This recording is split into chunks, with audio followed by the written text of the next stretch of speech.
বাঘা, কাল সকাল 7টায় তোর ফাঁসি। শেষ ইচ্ছে কি বল? আমার শেষ ইচ্ছে, আমি আপনার সাথে একটা রাত থাকতে চাই।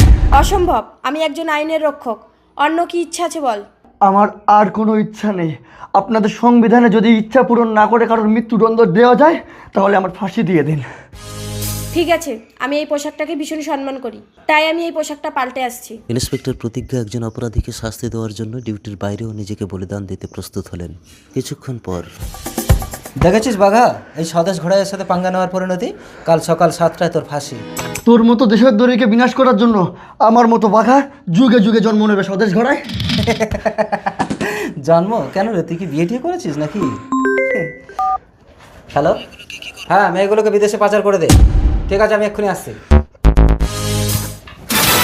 স্যার, এ কি ইন্সপেক্টর প্রতিজ্ঞা, তোমার ইউনিফর্ম কোথায়? যাই হোক, বাঘাকে কাল সকাল 7টার মধ্যে ফাঁসির মঞ্চে পৌঁছে দেবে, ঠিক আছে? স্যার, কিন্তু মনে রাখিস বাঘা, এই খবর যেন কেউ না জানে। পরদিন সকাল 7টায় বাঘার ফাঁসি হয়ে গেল। কিন্তু এ কি, আমি সন্তান সম্ভবা? তার মানে ন্যায় প্রতিষ্ঠা করতে গিয়ে আমাকে আর একটা ক্রিমিনালের জন্ম দিতে হবে?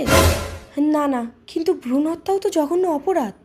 কনগ্রাচুলেশন ইন্সপেক্টর প্রতিজ্ঞা, তুমি বাঘার মতো একটা জঘন্য অপরাধীকে ফাঁসি দিয়ে যে বীরত্বের পরিচয় দিয়েছো তার জন্য তোমাকে আমি প্রমোশন লেটার দিতে এলাম। আমি আর এই চাকরিটা করব না স্যার। কি বলো, একটা জঘন্য অপরাধীকে শাস্তি দিয়ে তুমি এত ইমোশনাল হয়ে পড়ছো কেন? এটা পুলিশের জব, এখানে ইমোশনাল বলে কোনো কথা নেই। আমি আর এই চাকরিটা করব না স্যার, বাস। ওকে। তারপর ওখান থেকে বহরমপুর চলে এসে আমি তোকে জন্ম দিলাম টাইগার। তার মানে তুমি বাবাকে ফাঁসি দিয়েছো মা? পরে বুঝতে পারলাম তোর বাবা একজন নির্দোষ প্রতিবাদী ছিল। ওই স্বদেশ ঘোড়াই তোর বাবাকে ফাঁসিয়েছে। স্বদেশ ঘোড়াই। আমাকে ছেড়ে দাও। ছেড়ে দেবো?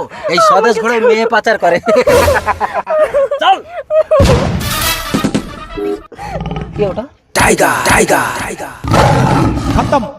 এবার তুমি যেতে পারো। আমি কোথায় যাব? এই শয়তান তো আমার বাবা মাকে মেরে ফেলেছে। ঠিক আছে, আজ থেকে তোমার সারা জীবনের দায়িত্ব আমি নিলাম। আমাকে কি করতে হবে? তোমাকে আমার বাবা বীর বাঘাকে আর একবার জন্ম দিতে হবে। আমার মতো বাঘা যুগে যুগে জন্ম নেবে স্বদেশ ঘোড়ায়।